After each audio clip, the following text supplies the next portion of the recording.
Hello. Hello. I'm sorry about the bit delay. Todd, he's on a meeting and we had some fun with the Zoom link. So I'm also not sure if everybody that wanted to join are actually here. But we're 3 right now, or 4 with me included. And that looks like it's going to be a very small luxury Q&A group here. Hi.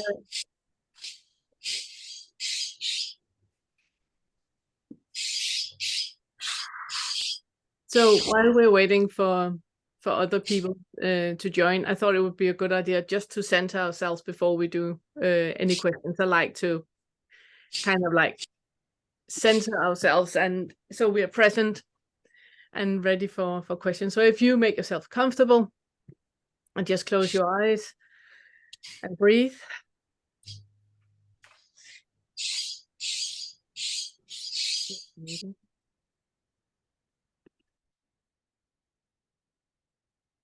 And make a deep breath.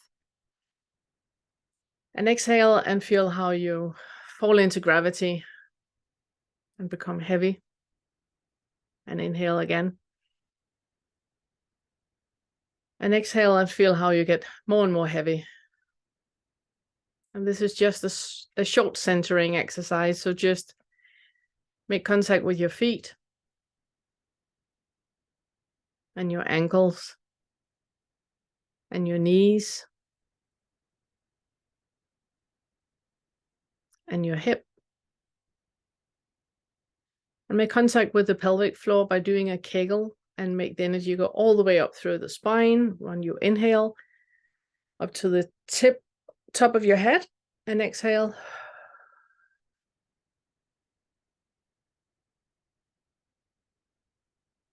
See if you can make contact with yourself on the front of you and the back of you, and to the right side of you and the left side of you,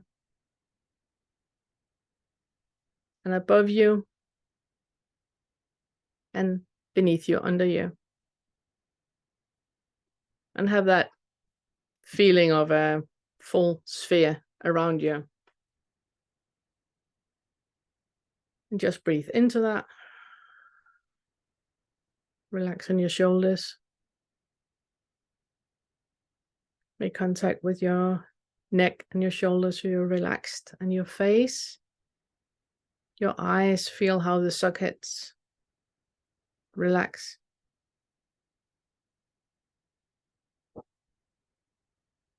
Make an inhalation and stretch up through the spine.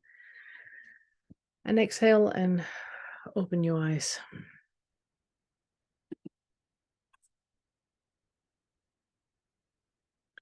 Thank you so much. So I'm really looking forward to this. This is just a trial for the next 5 months and seeing how this works out. If there's interest in asking questions, and when we're not more people than we are now, then obviously it's much easier to go into it. I don't have a backstop. There's no certain time that we have to end at. That's completely up to you.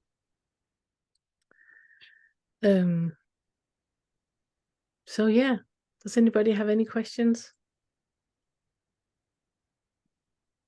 Where are you in the process right now?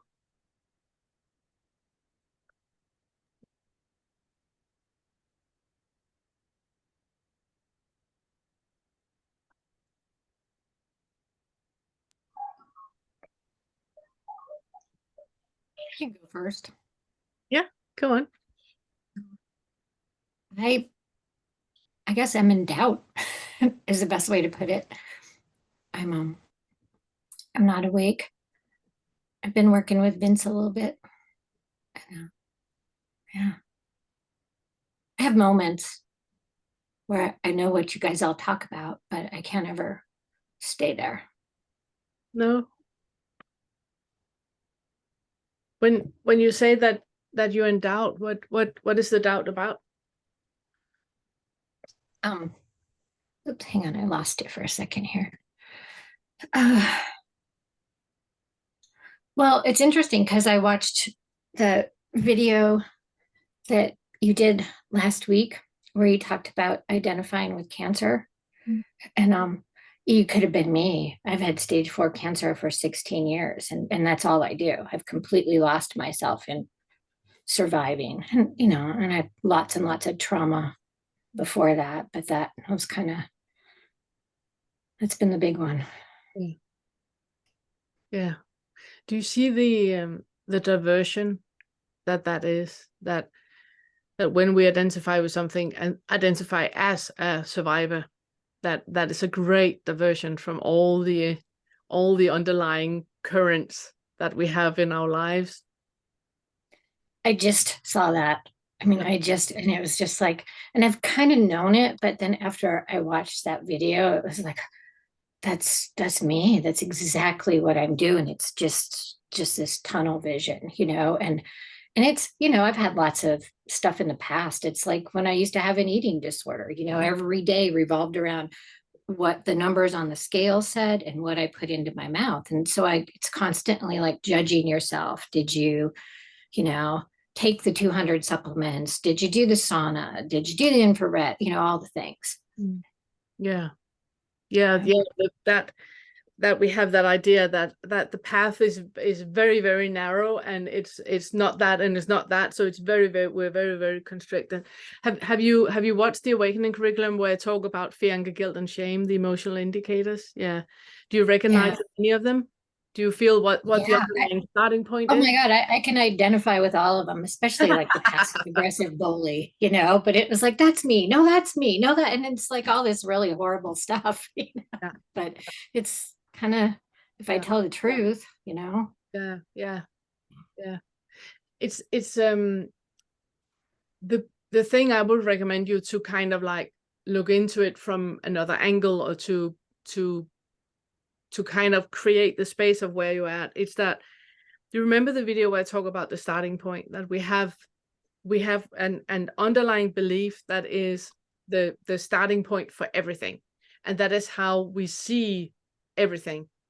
And when we have a starting point, for example here, that is about, let's say, shame, that I have a belief that I'm not okay the way that I am, and who I am needs to be hidden, then that is the starting point for everything. That is the foundation and the beginning for everything in my life. Which means that when I get cancer, it's surely a punishment because I'm not okay the way that I am, which means that I can become who I'm supposed to be, and the person that I'm supposed to be, and be a better version of who I am. And then the whole self-improvement is happening, but the underlying starting point is still there, and that's the I am not, I should be, I'm not okay, and I should be okay, so I need to do everything in my power to become okay. And the proof that I'm not okay is clearly that I'm overweight, so now I get an eating disorder, so I can divert from that. Like I say, that is not the problem. The eating disorder is not the problem. That's the solution. You have an undercurrent of not being okay as who you are. So the solution for not feeling that is to get an eating disorder. Then you can focus on that. And then when you and it's interesting because it kind of works, like with the whole cancer thing, because I've survived for a really long time, but all that did was like cement in that identity where, and now I'm miserable and I don't know how to get out of it, The first thing I would like to really encourage you to is not getting out of anything, but really, really staying. Because right now you're paddling, you're fighting not to feel what you're supposed to feel.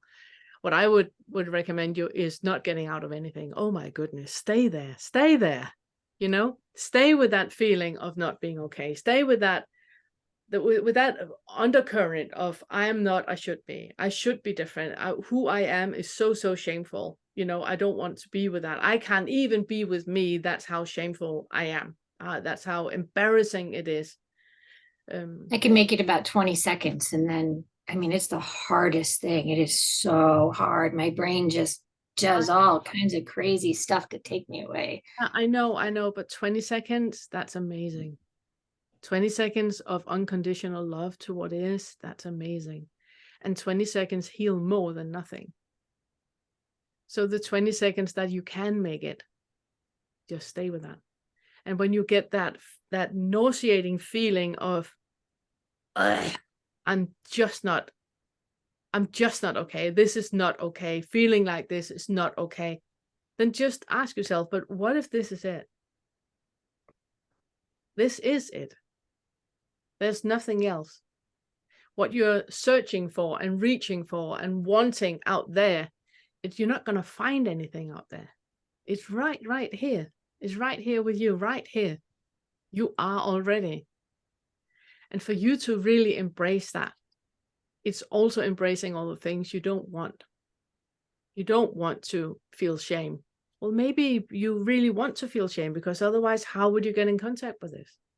Shame is amazing. Shame is keeping you on the path. Healthy shame is when we get an insight to, I could do better. You know, talking to a person like that, it's not who I am. It's not how I want to be in the world. And that's the healthy shame. So we're navigating in a way so we can get over ourselves and can say to the other person, I'm really sorry. I didn't mean to talk to you like that. I can do better. You're much more worth than me talking to you like that. And that's how we can use the healthy shame. So, and you can turn your toxic shame into a healthy one by looking at what is it right now that needs compassion. And obviously it's not something outside of you, it's you. You need compassion. You need all the things that you weren't told when you needed to hear it. You need to hear that now. And that's where you create that space. And it can only dissolve when there's not a need for that reassurance anymore. So just reassure away. You know? Yeah. Thank you. And having cancer for 16 years, it's a great limbo to be in, you know, because you have that feeling that you've been dying for 16 years, and well, you have. We're all dying, you know.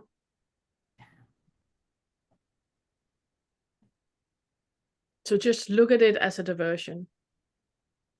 It's a diversion not to stay with what is right now, in this moment, right now. And are you sure it's so unbearable, what is in this moment?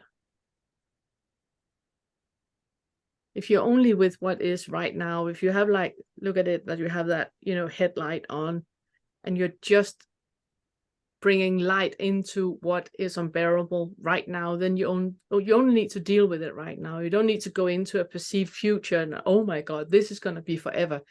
That doesn't even exist. It's just right now that you stay with that icky feeling.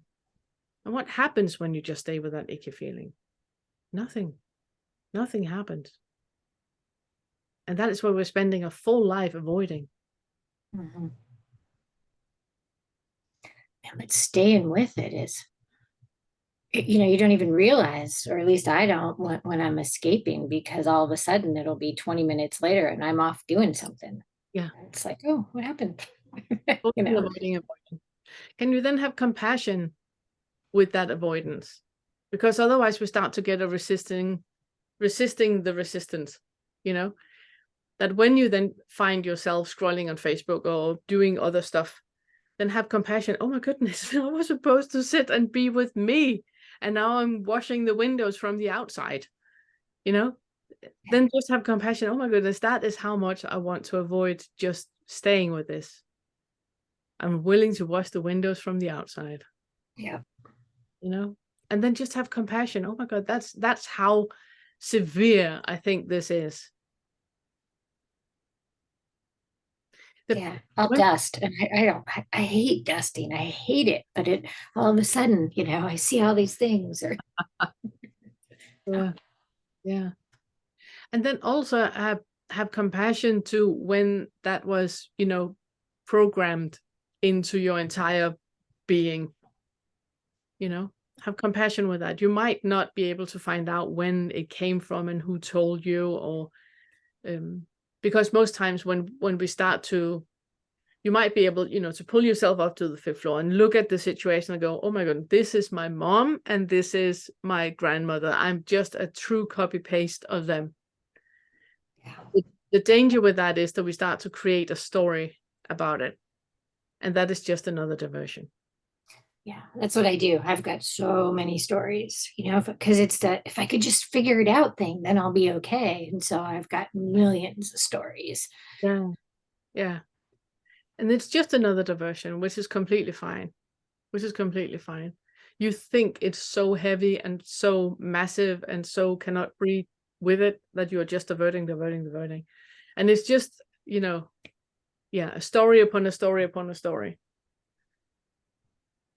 But what we did in the beginning, where we're just sitting and breathing and just feeling the body, just going through the body to center yourself. In that moment, you're just present right here. And there's nothing that needs to happen. Nothing needs to be different. And that is when you get in contact with that contentment. And so when you find yourself diverting, then just take a moment, to center yourself into that contentment and see if you can stay with that. And the thought will come up about all the different things, which is completely fine. There's nothing wrong with diverting. It's a survival mechanism. It's completely fine.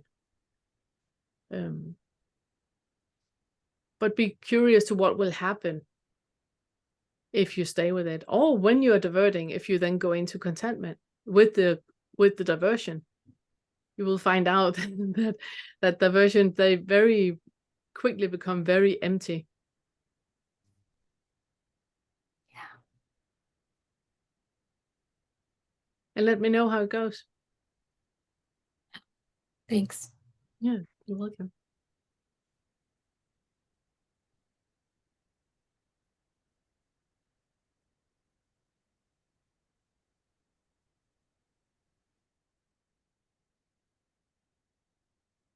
Hi, Hi, Jada. Good to see you. I'll go since it's related to what you were just saying.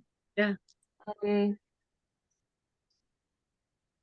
so yesterday something happened where I was asking my husband for help with the AI because I was using it for something, a letter that I wanted to write.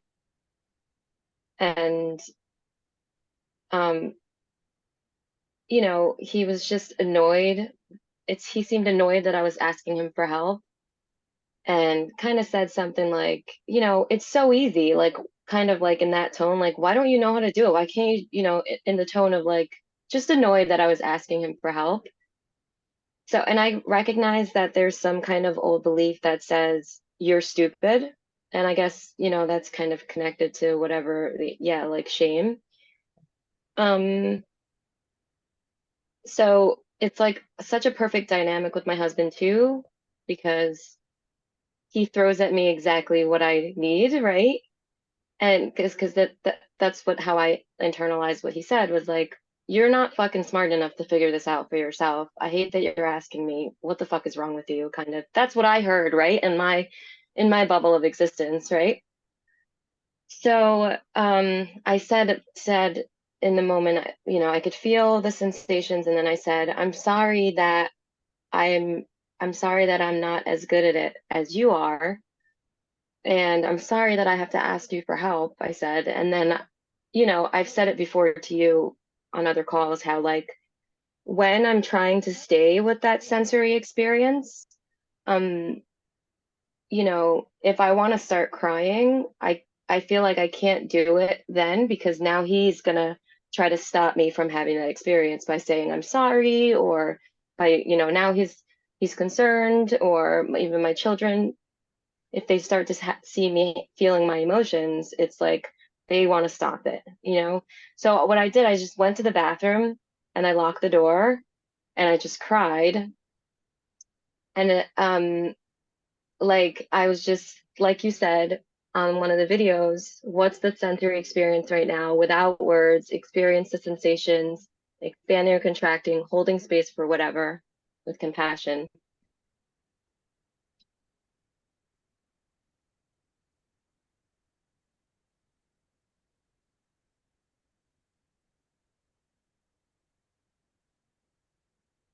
coming back a little bit now.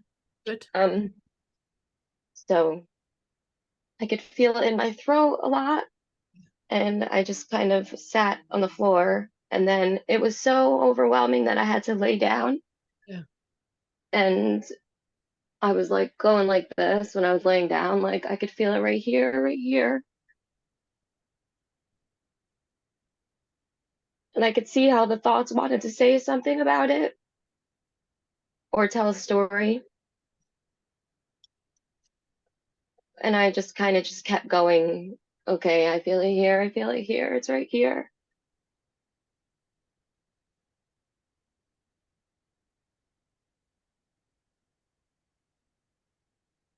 Breathe.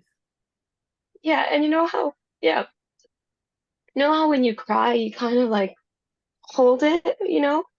Yeah. What if you don't? What if you don't hold it back? Because right now we're here, you know? Right now we're here.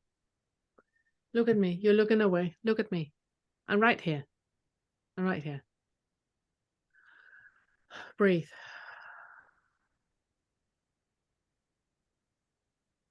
I can see how difficult it is for you to be in a body that is sad and feels shameful. And what you're doing when you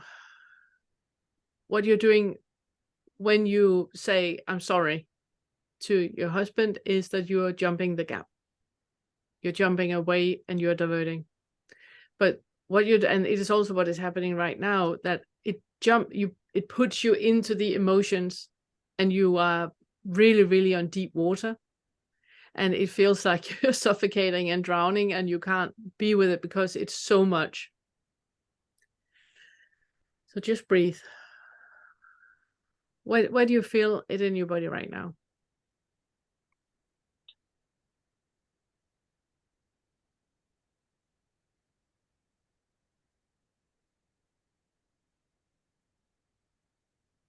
Breathe. It's okay. Breathe. Just breathe. Just let it go. Let it go. Don't hold on to it. Let your body move like your body moves and just breathe.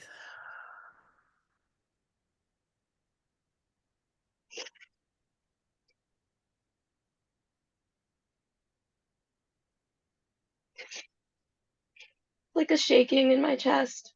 Let it shake. Let it shake. Let it shake. Just breathe. Just breathe. You don't need to hold on to anything or try to be anything or try to do it in a certain way. Just whatever comes up, comes up. Put your hands where you need to put your hands. Move your body where you need to move it. It's like here in my throat. Yeah. You're holding back.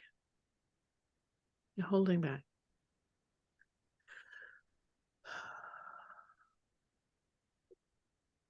Can you put your hands on your stomach and breathe into your stomach?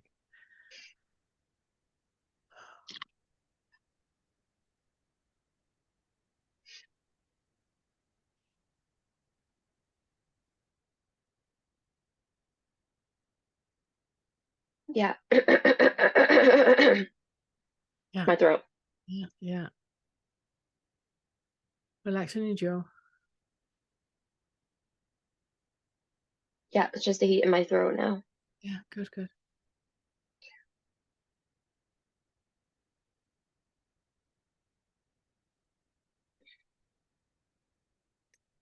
When you say the sentence to your husband, I'm sorry that, you're explaining and excusing yourself that of what you perceived was something wrong. When he says it's so easy, what he's saying is that it's so easy. He's not talking about you.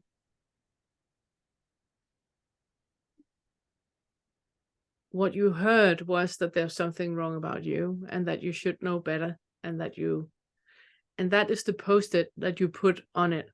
The situation is, he's saying, this is so easy. He might even have been in his own little bubble where he wanted you to say, oh, you're so good at this. He might have wanted reassurance of how much you admire him and how good he is at doing stuff and how much you need him. He might have been in his own little bubble. But the only thing you heard was, you know, the tears in your ears about you not being okay and the shame, and that was what you reacted to. So the moment you say, I'm sorry that, as the reply to him saying, this is so easy, that's an indication to you that you have removed yourself from what is right now, and you're in a story. In that story, you explain, and it's one I haven't reached that point in the curriculum yet, but it's something that I call the verbal indicators, which is blaming, shaming, complaining, and explaining. And when we explain ourselves, we remove ourselves from the moment where we're into a story. So when you feel the need to explain yourself, you're not here. You're in a story. Yeah. And it's an indication to you that you have jumped the gap. Yeah. And like, in that moment, before I said anything, when I felt it coming, when I felt something coming, it's like, I want to share my experience of what's happening. So that's why I put it in those words, because instead of just running to the bathroom without saying anything, I kind of was like, well, let me just say what's going on for me right now, right? But that's right. That's a diversion. That's a diversion. Because if you say, I'm sorry that I'm not that smart, then he will react to that post-it, and we're not talking about what's going on anymore. oh, okay, yeah, About the post-its. So he will see, I didn't mean that, babe. You're smart. I didn't mean that. No, but the way that you said it, it's posted and posted right, and posted. yeah, You're I can see. way away from what the topic is actually about. And as long as it's still that raw in you, you probably can't share it. Okay, that's how I was gonna say, like, how can I share though? Or like I've said before, like my sister who does some coaching, she's just sometimes when she told me like that something happened with her with somebody else, and like the only thing that she said was like, ouch. Yeah. Like that was what she expressed. Yeah. Like I guess I could have said that, like, oh, Yeah, or something like, nothing. Because it's still a reaction. And as soon as you have a reaction, now this is really very specific five feather stuff, because I know that that's where you're at. So I'm really poking to you here about very, very specific five feather stuff. And everybody else that are sitting and listening in, if you're not doing five feather, this might sound like harsh, and it might not be the way that it's beneficial for you to deal with stuff. But where Jaheda is right now, this is very specific to you, my love. So when you feel the need to have a reaction, see that no, it's not a reaction. It's like, it you is. know, like Todd is your partner though. Like he's my partner. So You're creating a it's story. like, You're creating a story. Stay with me here. Right now you're justifying why you reacted like you did. You don't need to. You're making an explanation to me now about why you reacted like you do, because partners should share. Partners should hold this space together. It's only because you don't want to hold it yourself. okay. Just stay here. Because it's so painful to be where you are with that deep feeling of shame. You would like to divert. And one diversion that you can choose is to get a reaction out of someone else. Then we're talking about that post-it, them reacting. But if you just stay with it, so when he say, but this is so easy, you immediately feel that contraction in you that I'm stupid, I don't know anything, he thinks I'm stupid. That is where you need to stay. That's where you need to stay. Can you be in a world where this is all there is forever and ever?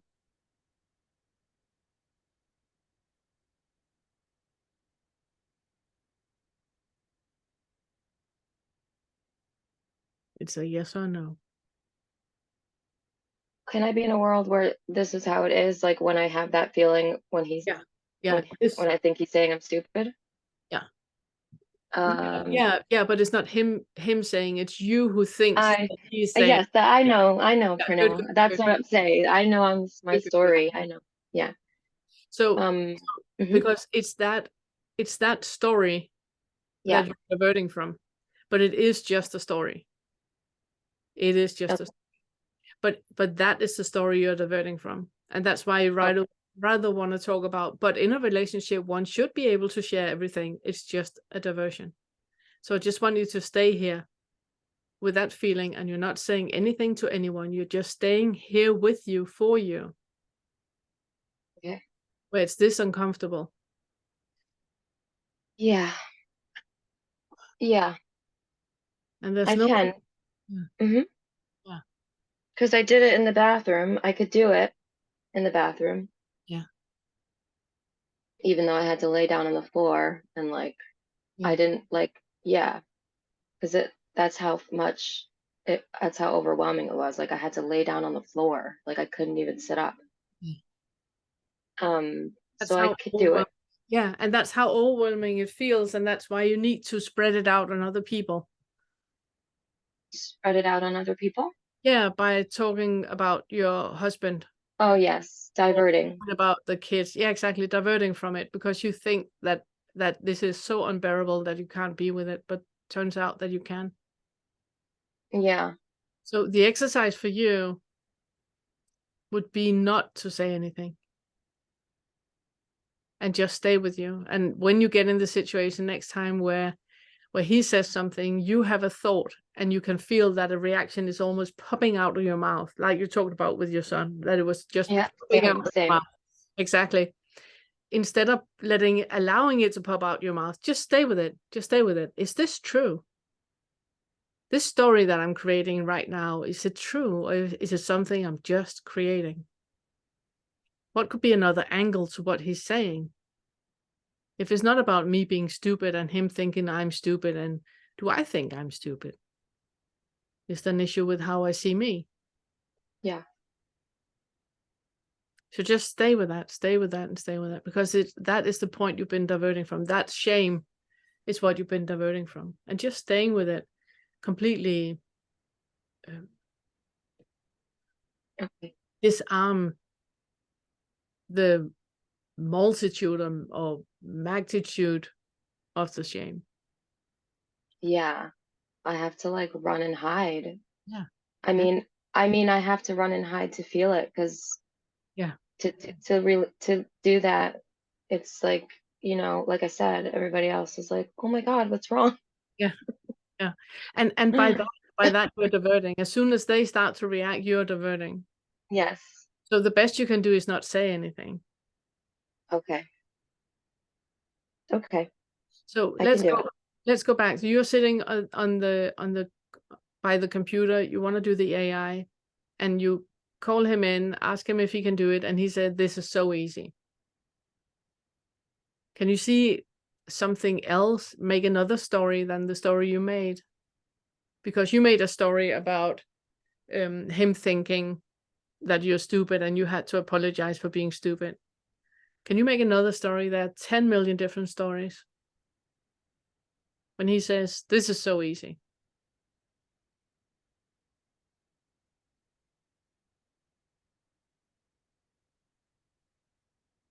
Breathe, Yeah. breathe, breathe, breathe.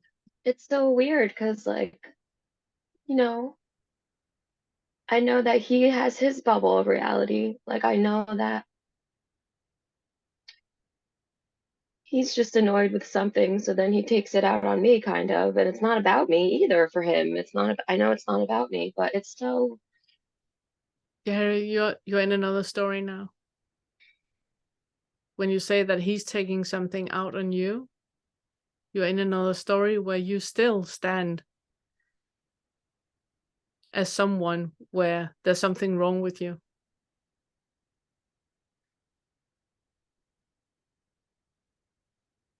um,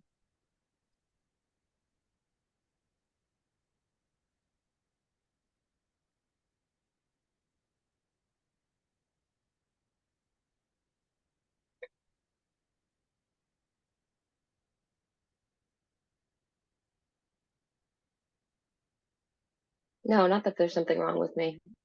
I mean, he has his own post-its on what's happening.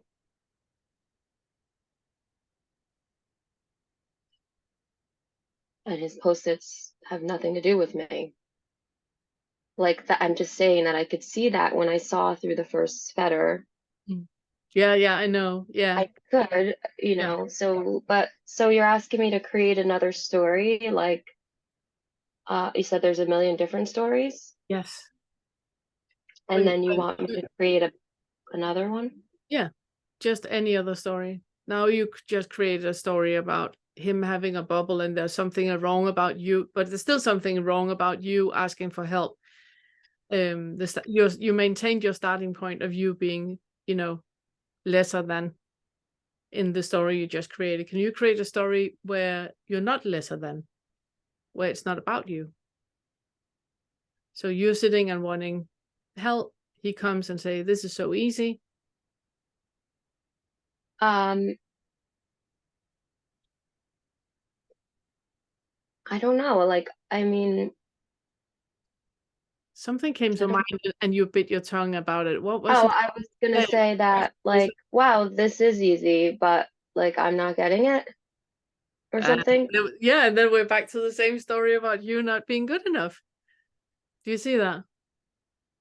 I'm not getting it. You still have a story where there's something wrong with you for not knowing how to do it. So you want me to create a story where there's not something wrong with me? There is nothing wrong with you. You're delightful and wonderful. There's absolutely nothing wrong with you. You're just asking him to help you out with the AI stuff. There's nothing wrong with you. Yeah, but it's like you said too, like, you know how that one call we had where you were like, yeah, you're rubbish too. Yeah. Is it like that too? Like, yeah, I am stupid sometimes too. And it's We all perfect. are. You're completely fine. So I'm both. Of course you I'm are. stupid and I'm smart. Yeah, absolutely.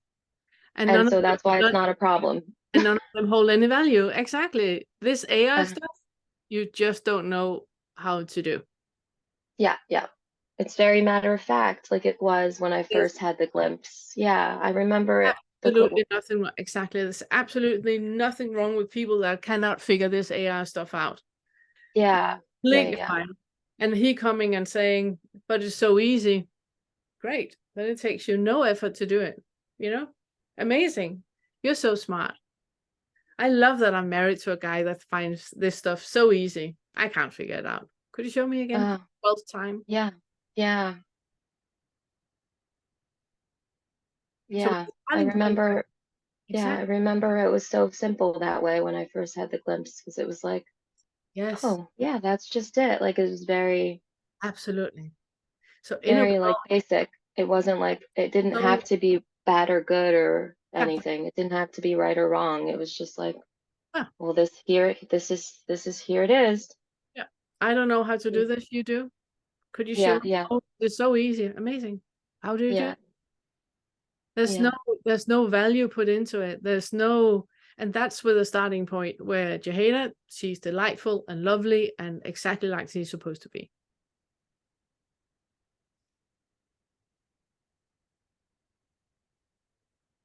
Yeah. Or, yeah.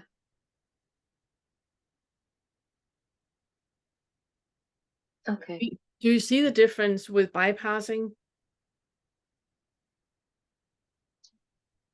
Yeah, I see the difference with bypassing, because then bypassing is more like I'm making a story about why I shouldn't let this bother me.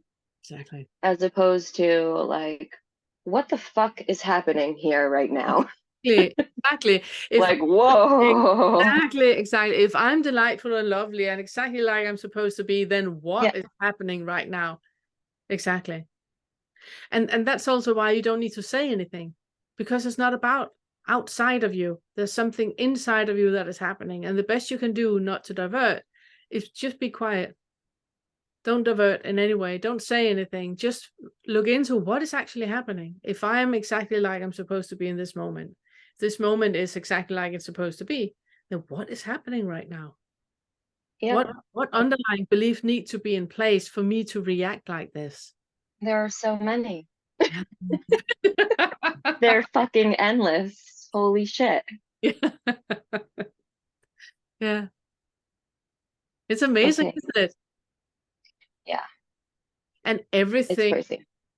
everything you learned in the first feta, do you see how useful it is right now about this? Because there's no difference. You're just a step deeper. You're a step deeper into the trauma and facing the trauma more. And that's why it's so important to stay with it and stay with it and stay with it, because it will keep, as long as you have a starting point where there's something wrong with you, this will maintain, this will keep popping up over and over and over. Okay. Beautiful. Thank you. Thank you. Thank you. Thank you.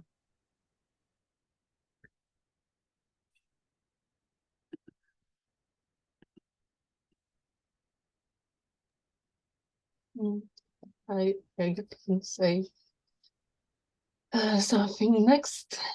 Yeah. You can hear me? Yes. Yes. Yeah. So as for the question, I don't know how the map of the path looks like, so I don't know where I am. Maybe I'm used to different terminology. I heard about identifying with the doer and the witness. And I would say I'm pretty much done with the doer, but not with the witness. Yeah.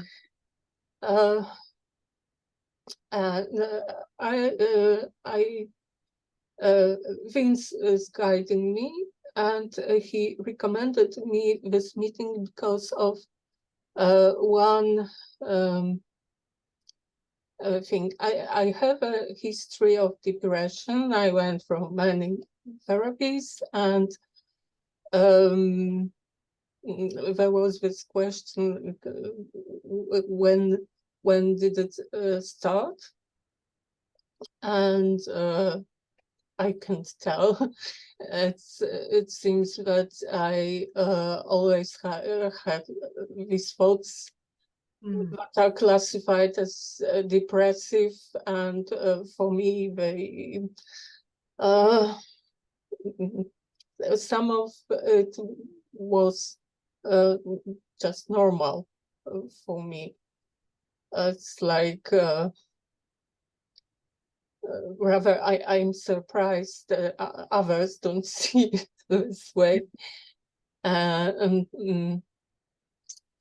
my mother told me that when I was a newborn, just an infant, I wouldn't sleep or eat. To the point that the doctor was accusing my mother of starving me, when in fact she was putting milk with pipettes in my mouth, so I would eat anything, and she was giving me vitamin D in droplets, but I still got rickets, and probably because of malnutrition. And he said that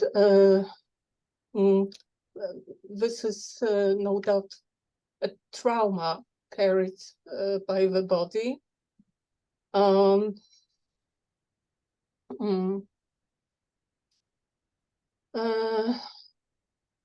well, it is a story I created, but it makes sense to me that it was as if I was in depression since my birth. Yeah. And not eating, not sleeping. Yeah. Yeah. First of all, I'm very happy you're here, and Vince is wonderful. I'm really happy that you're with him. He's really, really good. It's good for you to be aware that what is going on is pre-verbal. because that puts you in a place where you don't need to know exactly what this is about. It's more about creating a space that is safe with you. When you say that you said that the depressive thoughts, that some of them are just normal for you. Could you give me an insight to what depressive thoughts do you see as normal for you and not normal for other people? Life makes no sense. I agree with that. It is,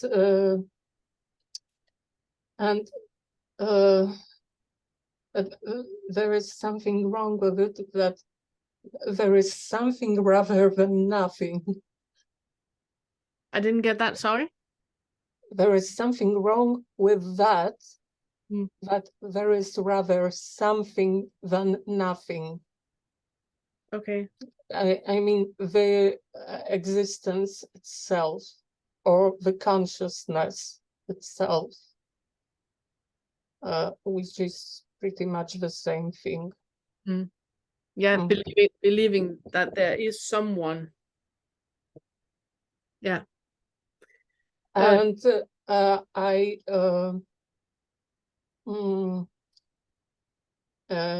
there is an assumption that I'm keeping with a story of a witness because it gives me hope that I can free the witness from this. Yeah. Okay. The first thing I would like to say is that I would like for you to get more stable before you start to dissolve. You need to have when we work with non-duality and awakening, the kind of like the starting point of it is that we have a solid foundation in ourselves. And that's why I'm working a lot with trauma in the first 3 feathers. I can recommend you to watch a curriculum and speak with Vince about it. So you take the first lesson, which is asking the question, who am I? And I know that Vince, he hates that question, but he needs to get over himself when it comes to this, because you need to be in a space where there is an I that can ask that question, because what we first are doing is building a solid foundation under you. When you have a pre-verbal experience about life being fragile, and you are very, very close to losing it by not eating, very, very close to losing it. Remember, see it as when you're a little baby, you don't know where I am and where the others are. It's just the entire universe that is awake now when I'm awake, and that is sleeping now when I'm sleeping. And we see it if 2 babies are together and one starts to cry, the other one starts to cry, because the entire world is crying. So if you can imagine being a baby and for some reason not being able to eat, not being able to take nourishment to you, the foundational fear that must have been in a body that can't eat, knowing that if I'm not eating, I will die. That is that's a lot, and that needs to be held, and that needs to be, created space for and loved, that is the way that it is. So the first thing I would recommend you to do is to become more stable first, so you get a solid feeling of a solid foundation. And an exercise I can recommend you to do is where you're standing on the floor. Is it possible for you to stand up now? You're standing on the floor and you place yourself with arms down by the side. Can you relax in your arms? I know you feel very much on the spot right now. I'm so sorry. Everybody else, could you stand up, all of you? So all of us are standing up. So what I want you to do is you're standing up, and the first thing I would like for you to place your feet in a hips width. And the way you do that is that you're standing with your feet, you take the toe into the other heel, and take the foot out. That stance that you end up having when there's a foot, the toe is touching the heel and taking the foot back out. That is a hip width. Standing from there, then bend your knees slightly. Bend your knees slightly, relax in your arms, Bianca. Perfect. So you just move the pin, get the gallery, here we are. So now I can see all of you. So you bend your knees slightly, and then you have the same posture in your hips as if you were pooping in the forest. So your hip is going a little bit back. Make sure that you're not pooping on your trousers, but a little bit back with your hips. And then you start to do a movement where you're pumping up and down. Let me see if I can show you. So I'm standing here now, and then I'm like pushing down in through my heels. So I'm pushing down, pushing down, pushing down. And I make sure that I feel that my foot is flat on the floor. So when you're standing and pumping, I call this standing and pumping. So pump so you feel you're leaning a bit forward and you're pumping out with the toes, but the heel is still on the floor. And you lean a little bit back. You're pumping through the heels, but the toes are still on the floor. And then getting into the middle where you have equal weight on both feet. Put a bit more weight to the right foot, but the left foot is still on the floor. And the left foot, but the right foot is still on the floor. And getting into the middle where you feel that you are in the middle. Now, when you relax in your shoulders, you have full connection with your entire body from the feet up to the top of the head. And the moment you stop, and then you just close your eyes and stand and breathe. Stop pumping and just stand and feel.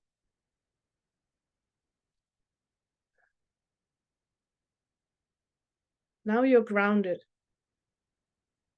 You're fully grounded. You have activated all the muscles that are in the creeping, crawling phase of our childhood. You have loosened every tension that you have in your back and in your shoulders. And this is the space of contentment.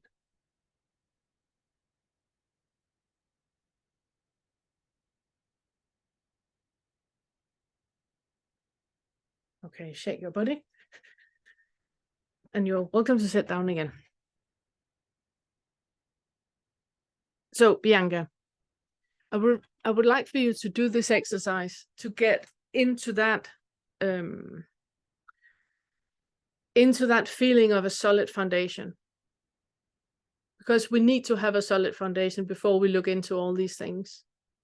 There needs to be a solid I, where when you work with a sense of self, you know exactly what I mean by sense of self. You know that I am here.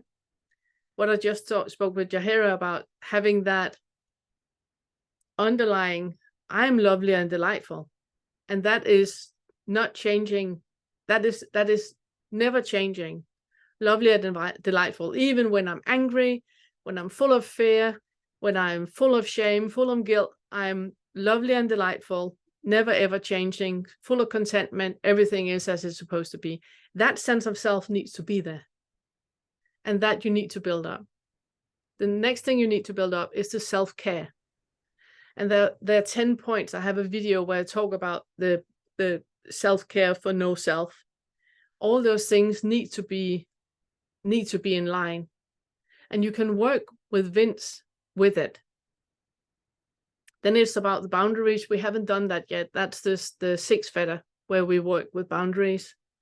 There's the self-love, which is very much the second feather. So everything that we work with the second feather is very much about feeling the love for you, for the self. And when you dissolve, that love is like encompassing everyone, everything. So even the moment doesn't need to be any different because it's just lovable. Even when you're having a root canal, or even when you are in the most depressive thought that you're in, there's nothing wrong in that moment. Everything is exactly like it's supposed to be. And the last one is self-worth. But that one cannot be worked with until you have looked through all the hooks you have in shame. So my advice to you is that what you're doing, keep doing it, keep working with Vince. And the focus for you is to be more solid. Does that make sense?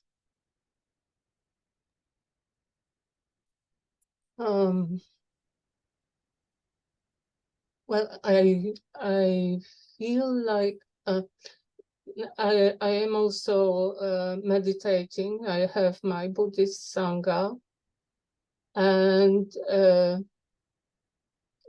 I can. It is much easier to get this feeling of being settled in the body in the meditation. And also the meditation is mostly about acceptance for me. It's just about accepting whatever appears. If I'm focused, if I'm not focused, it's fine. I don't get it in any jhanas. It's okay too. Exactly. Yeah. And yeah, and it's also I like these meetings to see how people go out of this. I should do this. I should be like that, and yeah.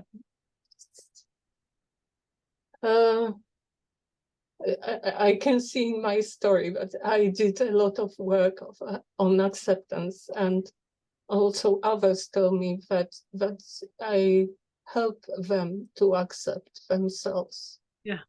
Yeah, that's one of the amazing side effects, that when we accept us just by being in the world, with other people feel that we accept them too. But do you understand what I mean when I say that I would like for you to be more solid? Do you understand what I mean with that? Well, I guess you see me as not solid. Yes. Why? I can give you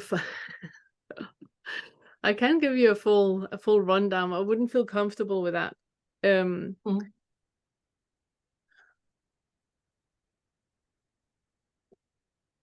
When you speak, you shake.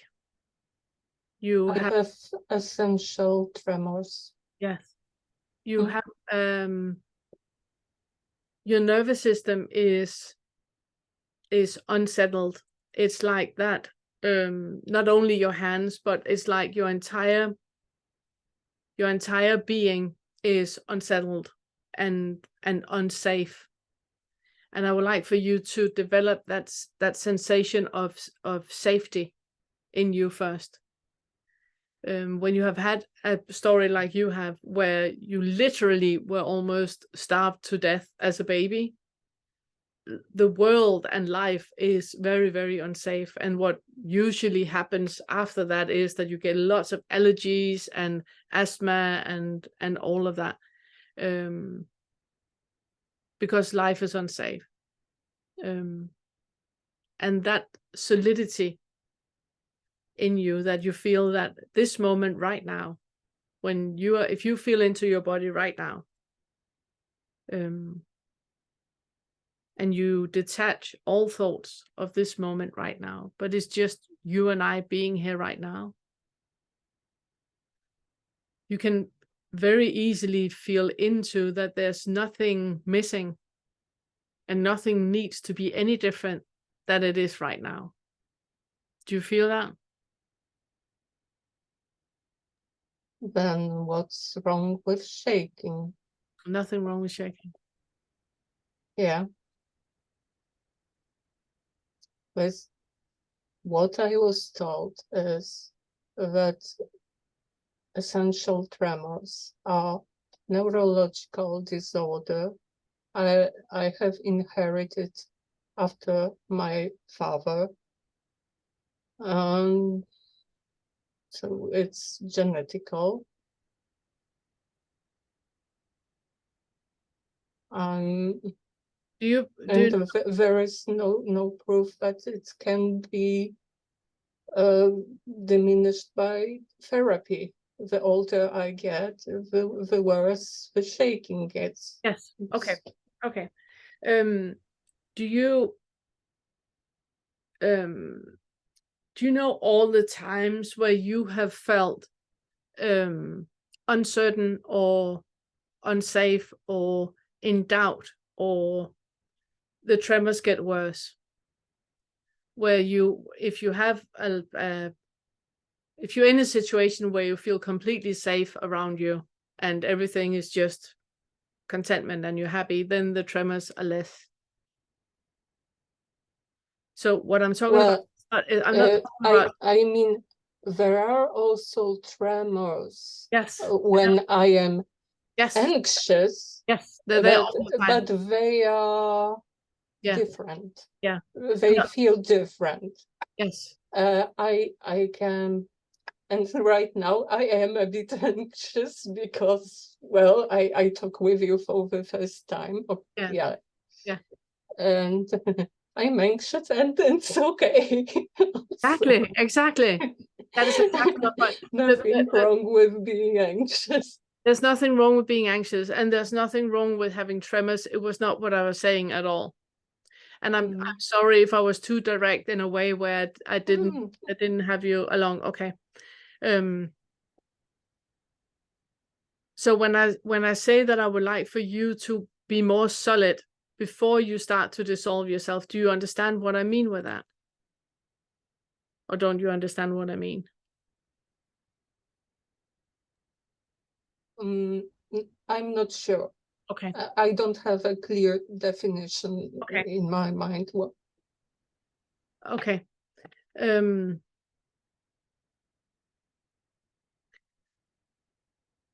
If you start to work with the awakening curriculum and you take lesson 1 and then lesson 2, then you will be taken through a process. And I would like for you to do that. And then I would like for you to feel solid throughout the entire lesson. So you listen to the lesson until you feel solid in it. I will say things in the lessons that make you feel like discombobulated, or like out of sync or scattered, or where it's just like, oh, hang on, where you can feel like it goes like in you, where you think, oh, no, what?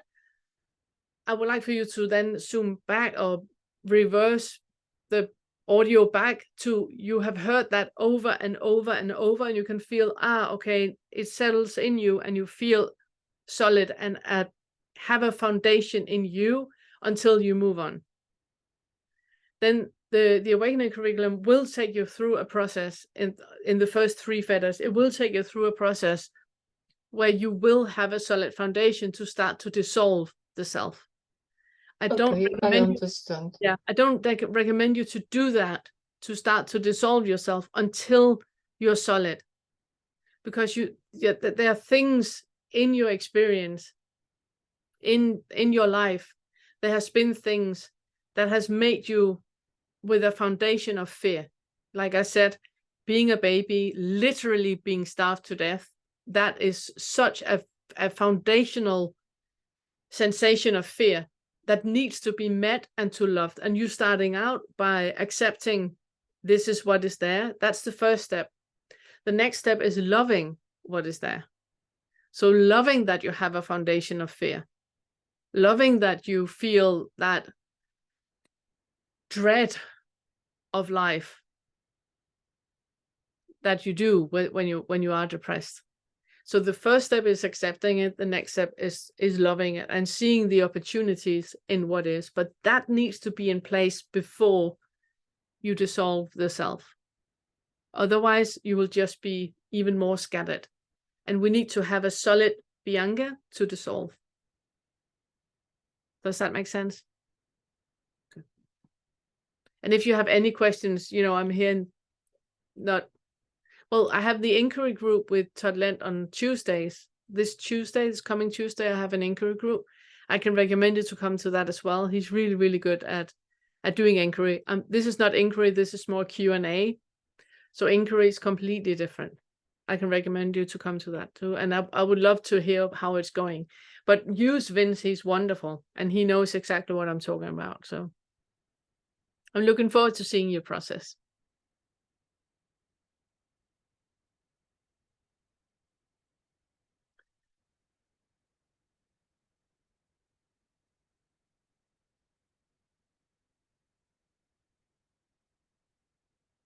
Any more questions?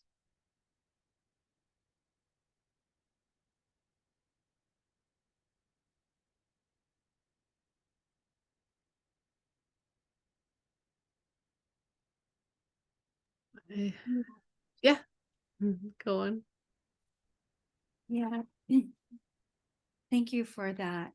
I have something similar from birth, and I had never considered it this way, what you were telling, so that was very helpful. It was also to do with eating, not being able to accept food. Yeah. You said, I'm trying to flip to my note. If I can't find it, I'll just try to remember. Contentment. I'm not finding it, but I'm going to go memory. Contentment, yes, here it is the only feeling.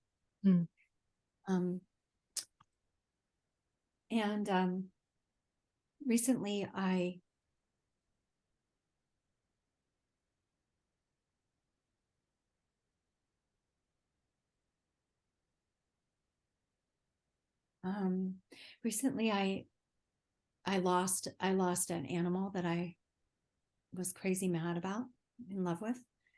And and then I was going into third fetter, the rights, and considering that I expected her to be there, just realizing how much reliance and something that I placed there, that I was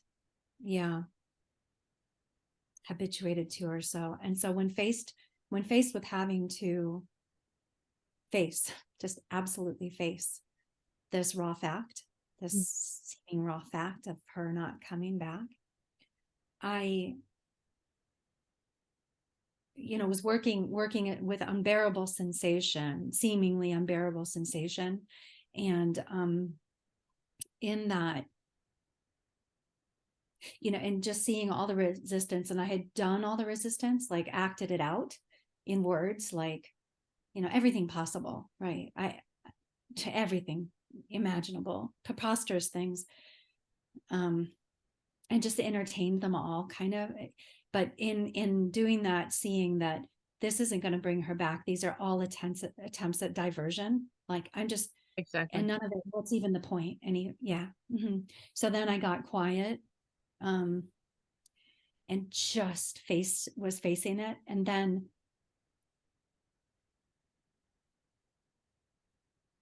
what came is like this it's very uncomfortable. And then I heard like this, you have to, if you could just take one more step, just take a step towards her, and then I recognized, okay, wait. And this was days of like an agitation, like if only I could just take a step towards, it's like towards dissolution. It felt like that was the direction. Okay. And then instead of taking a step, because I didn't know what step is there? How do I take a step? Is there really a step? I have no idea. So just sitting more and more then just in the discomfort. And then I heard what you said, this contentment is the only feeling that is here in this moment. And this somehow. Yeah. Okay. Yeah. I completely get you. I completely get you, because my goodness, you have been confusing yourself with thought. Yeah. If you sit with the feeling of loss that you had about her. And just sit with the feeling of loss. And you're just with that. And you're not trying to divert in any way. And you're just sitting and allowing that feeling to be part of you, part of the body, part of life. And that's it. You don't need to do anything. There's no exercise, anything. You just allow whatever is there. At some point, you would feel that sensation of loss and grief and anger and all of that, when you feel angry, you just allow it to be there. It will evaporate. There will be grief and you allow it to be there, and it will evaporate.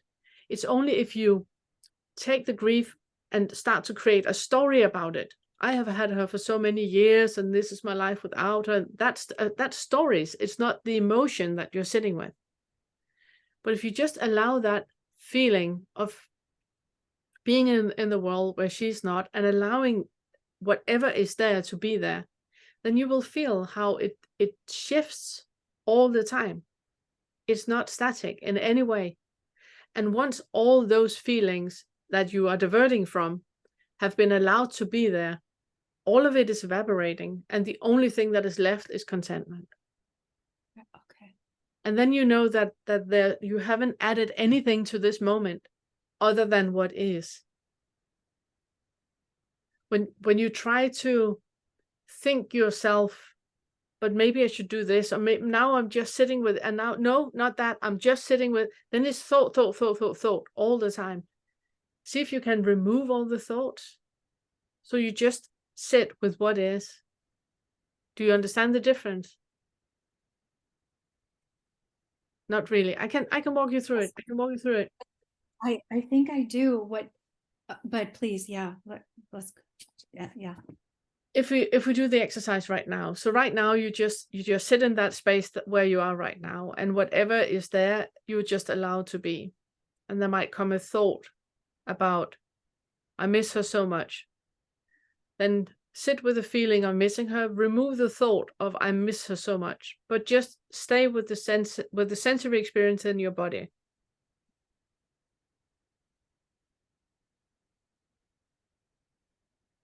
And you will feel that sensory experience is changing. There might come another thought. Just leave the thought to the side. Stay with the sensory experience. And another thought might come in. Leave the thought to the side. Stay with the sensory experience. And just keep staying here and here and here. And you will feel how it changes.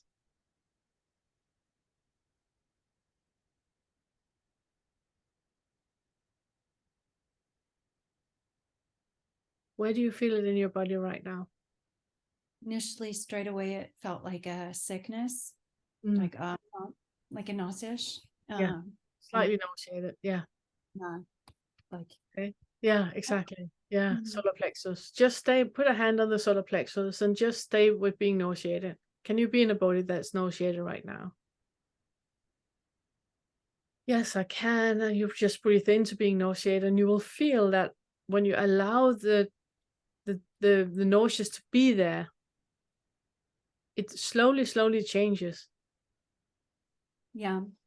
And as it slowly changes, thought enters and says, it like literally says this, and I've been doing this like for a week and a half now, but still there it says, as it changes, as it changes, what happens is the thought will say like something like, but you'll let her go. Oh, yeah. Okay. Yeah. Yeah, it's trying to put words on that yeah. As the change is happening, it's translating, right? This is a post-it. Yeah. It's saying, exactly. Then I'm now going to this idea. Yeah, it's just it's creating a narrative about what is happening to the sensory experience. So if you have the thought, for example, you have the nausea right now, and then you feel the nausea is changing in your body, and then you have the thought, but if you do that, then you're going to let go of her. Then you can say thank you and just put it aside. Go back to how it feels in your body. That nausea is there. And it might have changed and be something else.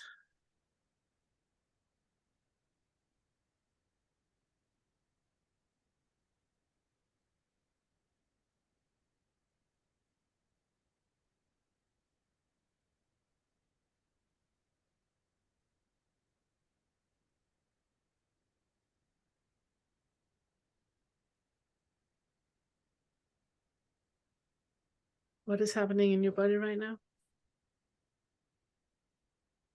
Yeah. So what happens here is there's this sense of like expansion. It like just like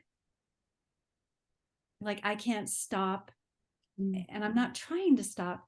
It's just like this sense of expansion, and the words say something, then the words will come in and say, you have no, something like you have no choice. It almost like feels like that also words, I got this like glimmer of, you want to let her go. Like something like, no matter what I do, there's a non-negotiable yes to this. Something like that. Whenever a thought comes in, just say thank you. No matter what the thought says, just say thank you.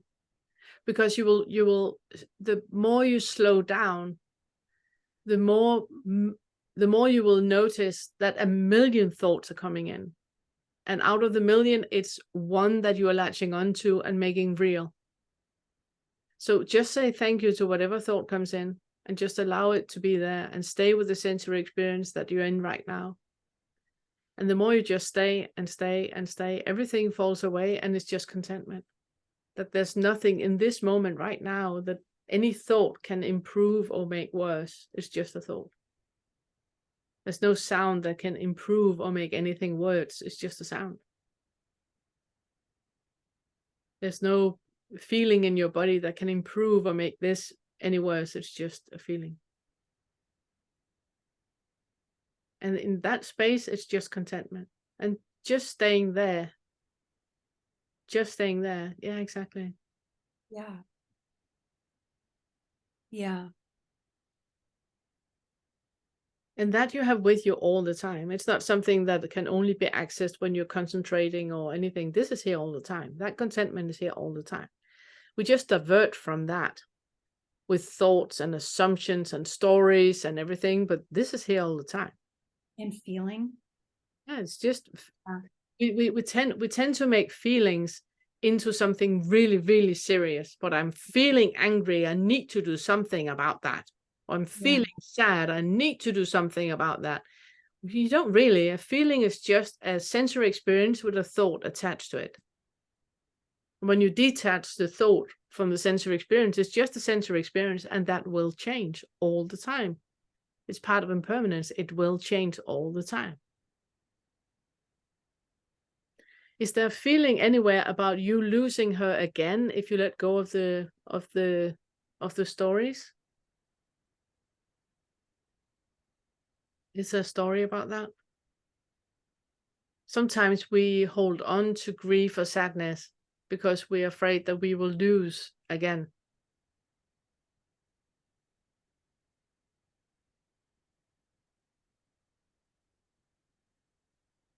Is there a story that if I let go of her? Now it's like, is there that I would lose again?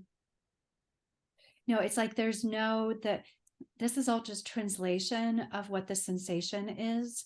And it's like this, so it's almost like moot in a way to translate it, because it falls short of what I think I'm trying to describe, but it's just like, I so fully become her that there's no going back. So, and I'm ruining it by saying it, but it's just like, and then it's like when I was walking, then this what you pointed, this contentment is the only feeling, it just like clicked. I was like, how did I how did I miss that? Yeah.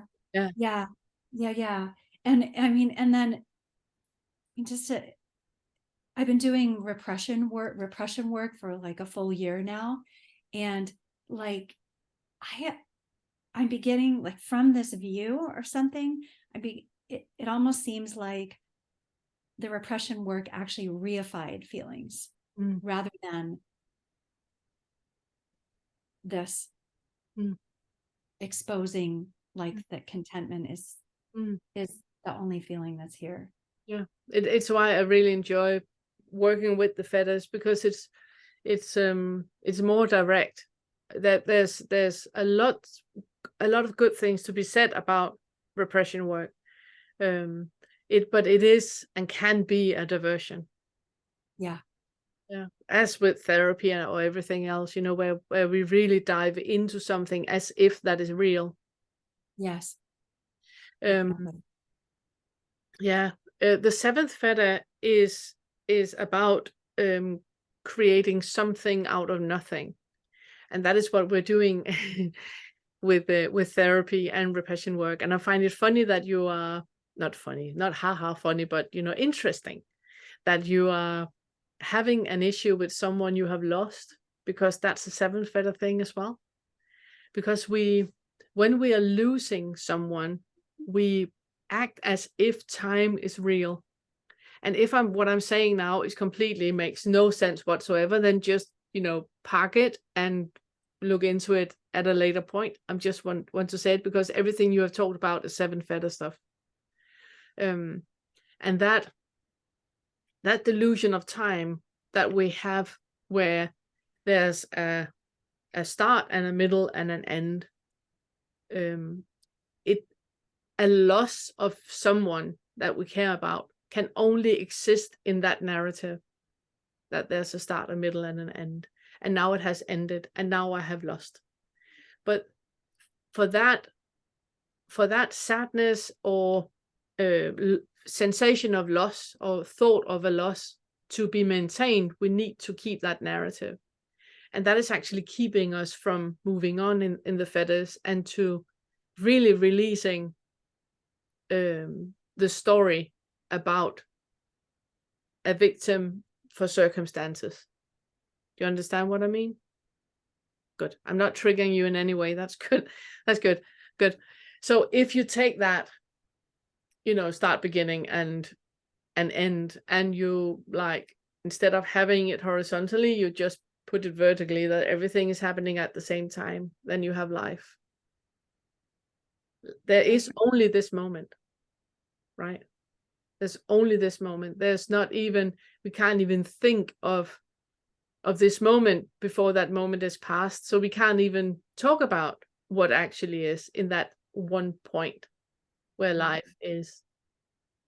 And you can do exercises where you, for example, now when we're finished, where you, with your mind, can go back in time and be with her. She's not really lost. She's still here. She's in you, in your mind and in your memories. She's still here. And you can go back in time and do it, for example, with her, with your pet, but you can also do it with you at a different time in your life. For example, the point where we talked about, where you said that pre-verbally you had experiences as well where you couldn't take in food and you couldn't eat, and you had that foundational feeling of fear, of life is literally threatened. I will literally die. That is stored in your body as well. And that's why it's interesting to work with the one pointedness, and why I bring it up, that you can go back to the pre-verbal phase, because it's stored in your body as if it's happening right now. That's why whenever we have a trauma, we react as if it's happening right now. If we have a trauma in our body that has not been resolved, and we have not spent time with it, and we have not, been with that, then it takes the smallest thing to trigger it, and we start to cry, we burst into tears right away. That is only an indication that that the one pointedness is here, that it is happening right now. Do I make sense? Eric, I'm just pointing at you a little bit, not going into it in any way, but I heard you in Vince's group talk about your experience. You don't have to go into it now at all, but talking about your experience with your son having leukemia, and the moment you talked about it, all the emotions were up right away. You got it was like pushing a button and you were back to when all that happened. That is the one point in this I'm talking about. You know, the thing about it is that I don't even feel like it's a problem. It's just It's like not a scar, like a scar on your skin. yeah, it's You not know, a problem. It's it not just a problem.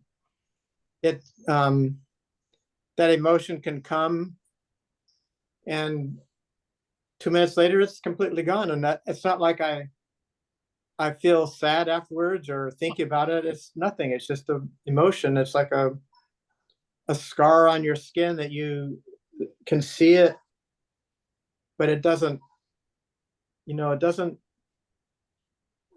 I don't have any feeling of Exactly.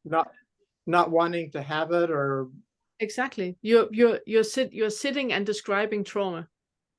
yeah. That is exactly how it is. That there is a memory in the body on a level that is completely next to or beside or beyond, or however we want to say it, be next to the thoughts that we have about what happened. But there's a bodily experience and a bodily memory that is very, very much alive. If we put things into the right click, then it's as if we're there. And that's the thing about trauma. And there's nothing wrong with it. And there's nothing that needs to go away or anything. It's more having an awareness about that trauma is fresh, like you say, a scar on the body. It's like it's a wound that is fresh as if it's happening right now. So there's something in there for you to embrace and love and reassure your younger 30-year-old self that everything is fine. It's fine. You can be as scared as you were. It's okay to be that scared. I'm right here. It's not now that you're this scared. Because when we carry traumas with us, like both Kristen and Bianca were talking about, pre-verbal, not being fed, that underlying fear is carried with us our entire lives, and it's a starting point for everything our entire lives. And there's nothing that needs to change or need to be any different. It's just knowing that this is so big that whenever something about fear comes up, that is like boom, a volcano. All I need to do is just be here. I got my back. I'm here. I'm right here. And I can be as fearful as I am, and it can be coming up as much as it wants. I'm right here. So it's that reassurance of where we are, because, for example, where you are in your life now, Eric, I'm pointing at you. I don't know if you can see that, but where you are in your life right now, you can have, you have as a deep sensation of safety in you in many, many ways that you didn't have 30 years ago. And that is when you can take that and heal the past. And the traumas that we have is like what do we call those black holes, where it's like, into another dimension where we can go back and forth in time and heal what needs to be healed with the emotional capacity and the psychological capacity and the intellectual capacity that we have now, that we didn't have 30 years ago, or when we were newly born and didn't eat. Do I make any sense at all? I haven't talked about the curriculum yet, so it's like, if I understand if I'm I don't even feel like there's anything to heal. It's just I'm completely okay with it. It's almost kind of weird to me that it just comes up. I mean, if I just can go into it and it'll come right out, but it's not, I don't even. No, exactly. There's not a problem with it, and you don't have a problem with it, but there are things, since it can come up that easily, that there's something that needs compassion or love. There's something that is missing compassion or love. Otherwise, it wouldn't be a bruise. It would just be a fact. Do that make sense? Yeah, I guess what you're saying is that it's that emotion has other ramifications or something, because you know, as we said, I can just feel it just coming right out. I mean, I could start crying easily, but I don't even know that I want to not feel that. It's like I'm totally neutral to it. Just for that, you know, before or after. But maybe it is affecting other things. I don't know. But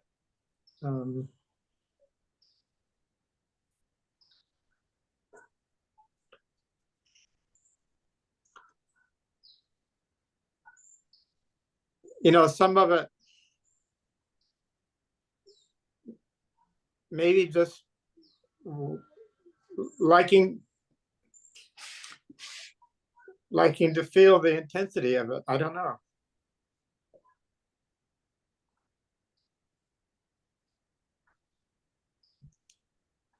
Whenever we have those traumas that come up, where it's our foundational starting point for everything, like I just spoke with Jahira about, then it's that just being with it, just creating space for that and loving that it is as it is, that in itself is healing.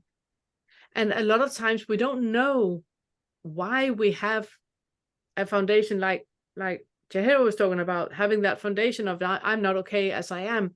We might not be able to express what happened and where that comes from. And it doesn't matter. It doesn't matter. It's just knowing that here, there's an area that needs my love and compassion. I have no idea why, but off we go with the love and compassion, you know? Oh, it's here again. And you can, you know, push on a button and it comes up. And it's just that staying with it. And it's kind of making sure that we're not bypassing in any way, that it's not a diversion, that this working with the awakening and working with non-duality and all that, it's not a diversion from anything that actually needs space.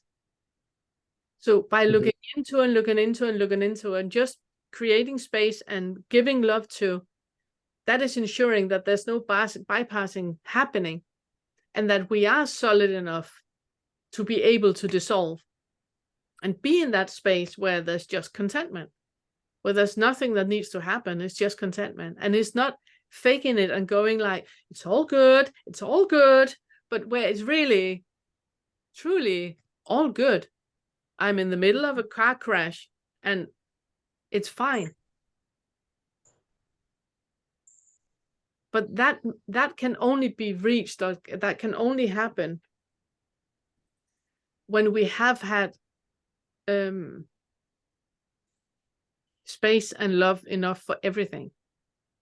So we've been into every single room in the house, and I'm petty and I'm arrogant and I'm angry and I'm, you know, all that. It's fine. Completely fine.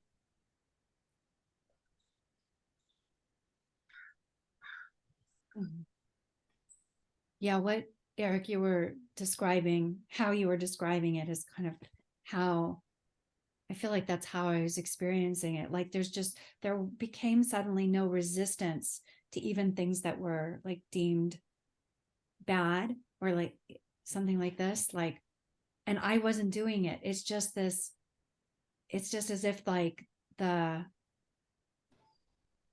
there was just like a welcoming to whatever, however, whatever, how it was appearing or something like this. I can't even describe it. And then this teaching about that occurred to me. Oh, there's a contentment as whatever, something like that.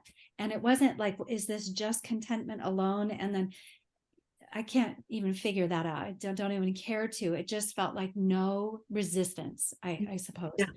That's how I would describe it. And it just feels very much of what you're saying, Eric, to me. I can feel that I'm resisting it a little bit. Just because I can feel that wanting to cry, just emotion, but I don't, I feel completely okay with it. That's why I almost feel like I shouldn't even display that in front of people, because I don't feel like it's a problem. I have no, feeling to avoid it, to not feel it. Yeah, maybe Um, a thing that happens at some point, because your son is fine and he survived and it's not a problem. It sounds to me what you just said now, I haven't picked up on that before, but what you just said now, the words you used kind of did the indication that you have done a bypassing at some point. There's been a bypassing of all that dread and fear and sadness and anger and grief and all of that happened, but then he survived. So you kind of like did a bypassing, but there's no reason for me to feel all that because he survived. He's fine. Look, he's fine. So I think that a reason why you still have it as that, very, very subtle pain right under the surface, but you're fine with, obviously you're fine with it. I think a bypassing has happened at some point. Look back to this part in the recording when we get to it, and you might pick up on it as well. And just sit with that. Okay, I just assume I was bypassing. Now I'm just allowing everything to be here. And then here, if there's a voice of bypassing happening, but I'm fine with it. I'm fine. He's fine. There's nothing wrong. I'm fine with it. But so I would say before that time, I think it was really difficult for me to show emotions. So in a way, I don't feel like it's bypassing. It's more like it's just let something go that I couldn't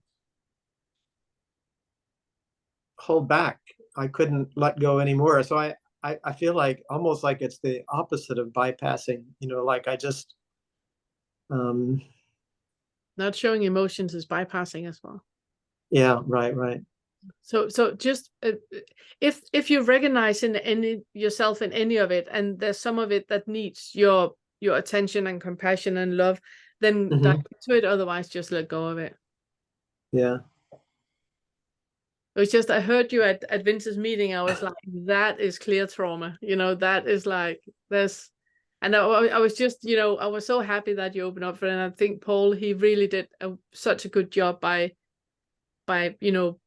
pointing that. I was really happy that he was pointing the light in that direction, because it just felt so raw. Yeah. But I didn't mean to point. Maybe the real trauma happened before that. Yeah, might have. And then that experience was just a catalyst to things that then needed expressing that couldn't be expressed before that. Maybe. Yeah. But look into it and dive into it and see if there's anything useful for you there. And I didn't mean to put you on the spot like this, because you no, it's totally fine. But it was just so much in line with what Chris was talking about. Yeah. So some of it, for me now, because my early years, like 18 to 23 or so, I was studying, actually practicing in a monastic situation, the strong determination kind of sitting. I know when I first started, I sat for 3 days and 3 nights, not sleeping, because I really wanted this experience. And I don't feel like it was like my life was so sad or anything, but I just wanted this experience of enlightenment. I mean, my teacher at the time said, that's really important for a young person to experience this. And so a lot of, what I was practicing then was Rinzai Zen, where, you have questions that kind of stir your intellect to try to solve them intellectually in a way, but you can't. But in a way, I never, it's like all the conceptual trying to, justify things or find solutions. Conceptual thinking kind of got beat out of me at an early age. But in a way, like when I hear some of the inquiry things, they don't make any sense to me. Like, who am I? It doesn't make any sense to me. I feel like it's just, I experience things, and that's whatever I'm experiencing is who I am. So I don't feel any like great doubt from asking questions like that. Mm-hmm. But I know that I do have obviously identities. I guess probably we all do. And we identify things, and, I feel uncomfortable, if someone doesn't think I'm a good person, or if someone doesn't think I'm, You do. I would love handsome or whatever. Yeah, I would love to work with you on that point, because that's really a good one. It's when you say that you don't, that the who am I doesn't work for you. It's only useful in the first theta to ask that question. In the 8th theta, the question that I ask is, am I? Mm.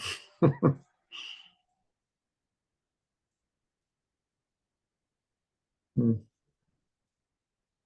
And then because the 8 and the first is connected, so it's like that is where you are doing the next level, and it sounds like you have been working a lot with the seeing through self. So if you can sit with that question, because if you sit with that question and take that question to the cushion when you work with it, then what you just said, that you have that need for other people to like you, or for people to, approve of you and all that, that will be dissolved with that question.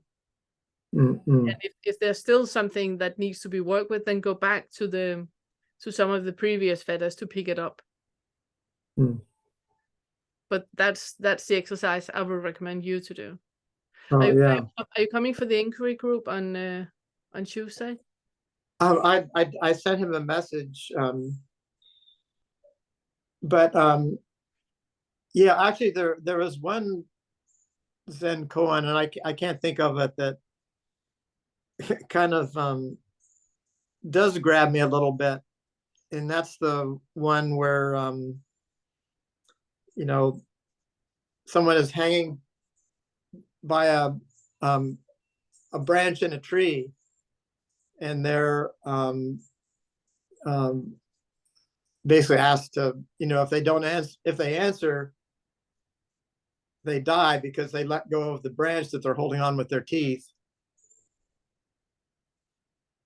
But if I guess that feeling of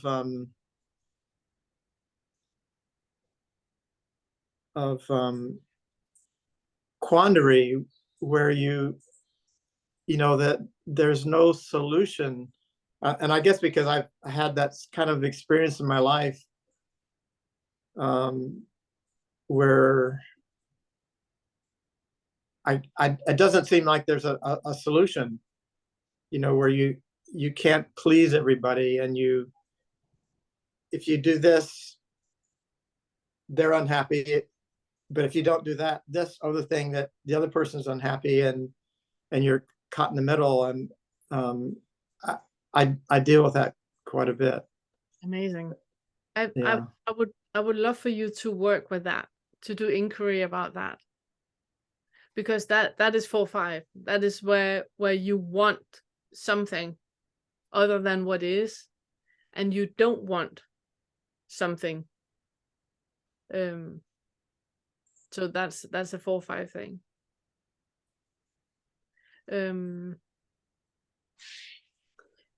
Yeah, do you know about Kevin Shanelak's page and Christiane's book? I actually did see that. I didn't, yeah.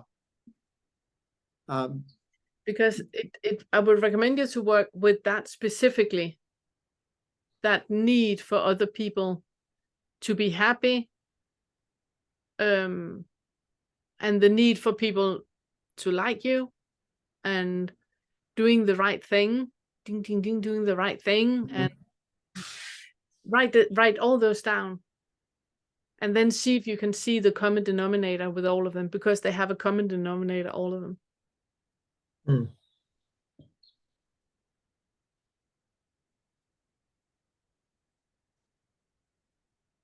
And then the other thing is take it to the cushion. The question, am I?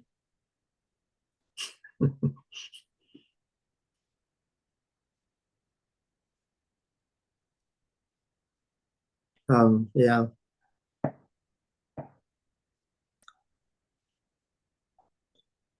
I think mostly what I've kind of gotten is the,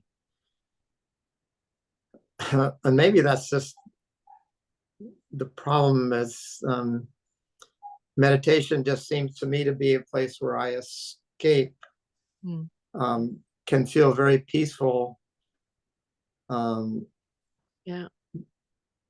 But, maybe that's. Yeah. Yeah, I completely hear you. It's one of the things that both Todd and I work with, and why it's so interesting with the inquiry group that we're starting, because we work so differently. But both of us are very much about taking all this off the cushion, take it into life.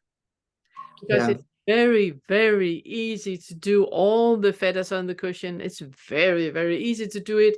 Take it to the lab where we just look at the brownie. We have a craving for the brownie. We work with the brownie, and then, craving is running rampant in all other areas of our life. That I find it so interesting to take this knowledge into everyday life. So it's in with actual experiences, with actual situations that we're in, like Kristen, shared with, and like Bianca shared with, that, yeah, all of you have shared with, that it's very, very specific things, everyday things in our lives, where that just keeps surfacing.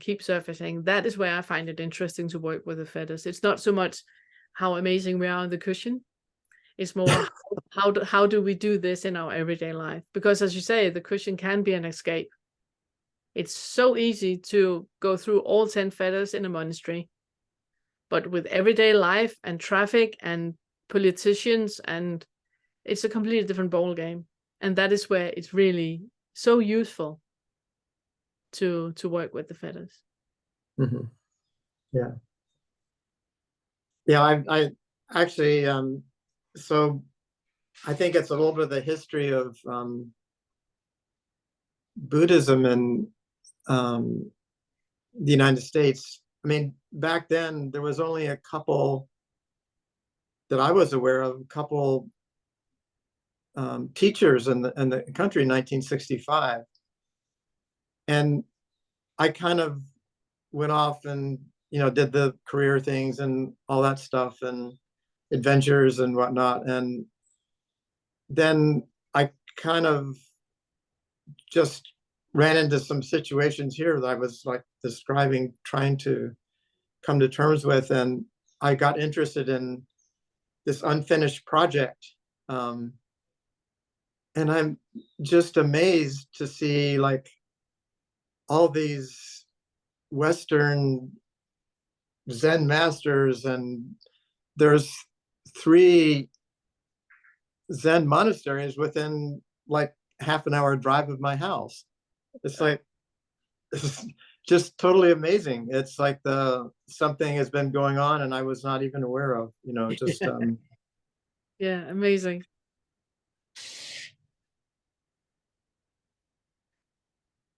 So anyway, I really appreciate this different looking more deeply into the nitty gritty of things rather than just like, oh, I just want to have this experience and everything will be solved. And Yeah. Because it seems like there's a lot more to it than. Yes. Yeah, I really appreciate it as well, and I do find it so useful. And also the last thing I would like to say before we end, if there's not any more questions, is that that whatever comes up, really just love it. Really have, unconditional acceptance what is, because it's only coming up because there's a need for it to be seen. There's a need for something to be held space for and accepted. And it's only when we do that we can be whole and dissolve. As long as there's something lying underneath that needs the attention, then it will be bypassing if you're not really holding space for it and loving it, and then you can dissolve. But we need that first, and that's why I'm putting so much emphasis on it in the awakening curriculum in the beginning. The first 3 fetters, really look into it and creating the space, and then we can look into, am I, but then we can look into time being vertical and just in one spot. Then we can look into all the things that we're working with the higher fetters, but that can only happen when there's no attachment to an I and a story and all of that. Yeah, I appreciate it so much, what you're doing. Thank you. I love it so much. I'm so happy that you guys came. Can I say hi? Yeah, hi Michael. Hi. Good to see Hi. you. Thank you. I'm Mike. I'm in Ireland, and I've been watching the videos nonstop for the last couple of weeks. And I guess my question is, there's moments of very nice clarity and peace and compassion, and then things contract very quickly. And although I can observe them contract, it's still very bodily. For example, today in work, I was something happened, and I was kind of accused. And although I didn't respond, I could feel my body wanting to respond and wanting to, explain. Yeah. And although there's a kind of I do see a growth in the sense that I didn't react. There's still an internal activation to something inside. Do you feel what that is about? What was it you wanted to? What was it you wanted to? There was a contraction in the body that you wanted to go away with defending yourself. What was that contraction about? The need to be right, the need to be vindicated. Yeah. Oh my God. Yeah. Okay. If you go back to that feeling, can you get back to that feeling of contraction right now? Yeah. So you just think of them accusing you, and you feel that need to vindicate and justify and explain yourself. If you just slow down a little bit, so you just stay with that sensory experience of being wronged. Is there anything underneath fear, anger, guilt, and shame underneath that you're trying to divert from?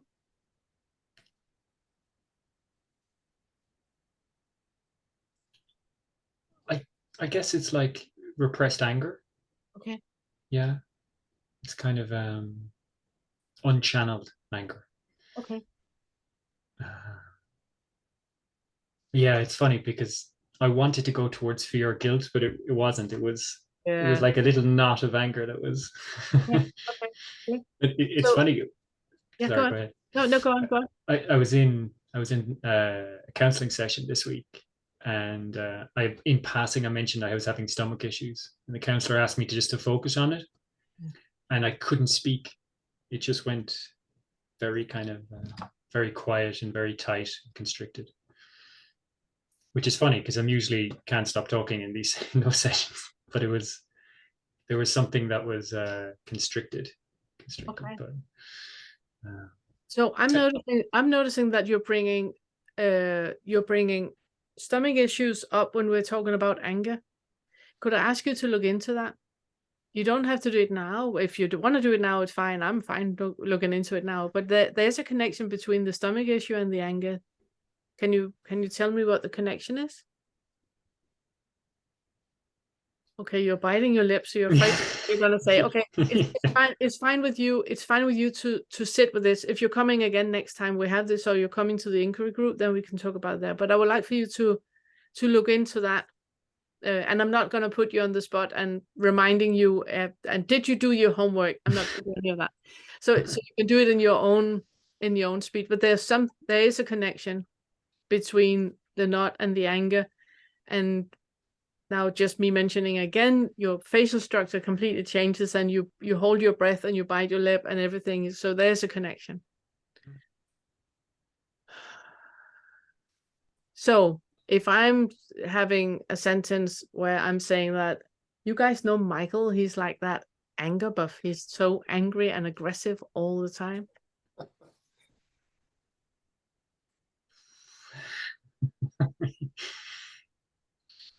It doesn't want to come out. It doesn't. I can see what I'm doing is I'm going to the authentic instead. I'm just going to bliss. I'm trying to just turn away from it. Yeah. Diverting. Yeah. So why is it wrong to be angry? Oh, I guess I wasn't allowed. Okay. I guess it wasn't an acceptable outlet, anger. Yeah. Which means that you were never taught how to deal with anger. When we are taught that anger, because anger is not an outlet, anger is just another diversion. Underneath anger, there's another thing. But when we are taught that anger is wrong, it's not that we're taught anger is wrong. We are just not taught how to use anger as an outlet, because we are getting angry and we are throwing with things, and we are, and we think that is anger, but it's not. There's underneath that, there's a contraction in the body that we're diverting from. And even that contraction is not anger. Underneath that, there's another layer. Todd, he has an amazing, let me see if I can find it for you, because I would like for you to work with this. Let me just see if I can find you. He has an amazing inquiry to anger. I'm just going to post it. Let's see if I can feel it. Find it here. I'm going to make a bold. Sorry. I'm just copy. I'm putting it into the chat. This is an amazing inquiry. Inquiry into anger. He's working with did all of you get it? Or did I only post it? It's available to everyone? Yes, I think so. He's working with it really, really well, because there are 4 layers of anger. He's working with the first 3 layers of anger. So you can use this to really look into what is the underlying. What is the underlying? There's a last layer, but he's not working with that in this one, because that is a bit much. But I can recommend you to look into this one and really see, when you twist the kaleidoscope, what picture is coming up. Who is the angry Michael? Okay. Thank you. Yeah, I'm looking forward to hearing, how that one is panning out.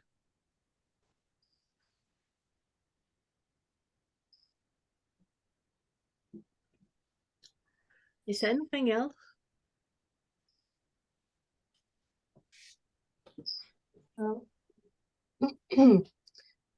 I noticed I I got a bit angry. Yeah, good. Amazing. Or frustrated, I don't know. When you were talking about my trauma, Mm. that it was the fear of dying because I was not fed and I was being starved. When it's rather I was being force-fed. Yeah. Yes, I was given milk that just pushed into my mouth, and later as a child I also I was I didn't like to eat, and I hated seeing other children forced to eat. My parents, fortunately, didn't force me. They just told me stories or let me read a book while I'm eating, because without some distraction, I wouldn't eat. And it was and also in episodes of depression, I do not eat. I do not want to eat. And so, yeah, I'm not sure if I didn't make it clear. You see all the gifts to you in all these insight, that there's so many gifts to you about this to look into. So many gifts. A little gift. Gifts. A present, yeah, a little present to you about these insights you have had.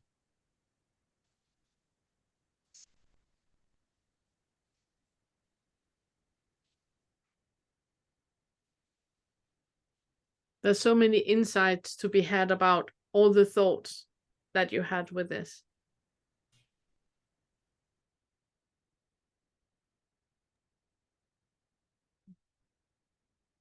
Good. About what? Oh, the about everything you just said. About everything you just said is very clear indications about a story, about a perceived you, which is super, super useful. Really, really useful. But I would recommend you to do what I said earlier. Go into the first lesson and untangle. Speak with Vince and untangle. Go to the next lesson and untangle. And then come back and we take it from there.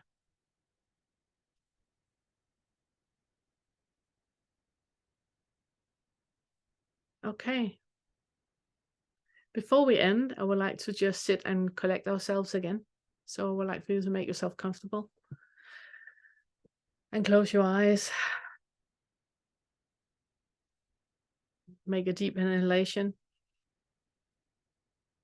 And exhale, and see if you can expand your consciousness right now to the other people that are here in the group.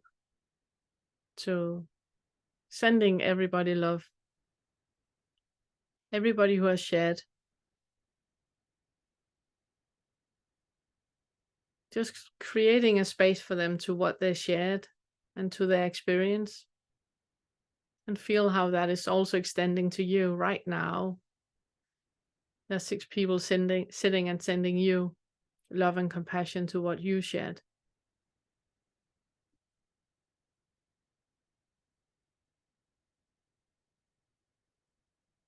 Make a deep inhalation. And open your eyes when you're ready. May you have a great week. I hope to see you on Tuesday for the inquiry group, if you can make it. And if you can't make it, then I hope to see you on next Friday, where we're meeting here again. It was really, really enjoyable. Very, very enjoyable. Thank you so much. I'm very, very grateful. Bye.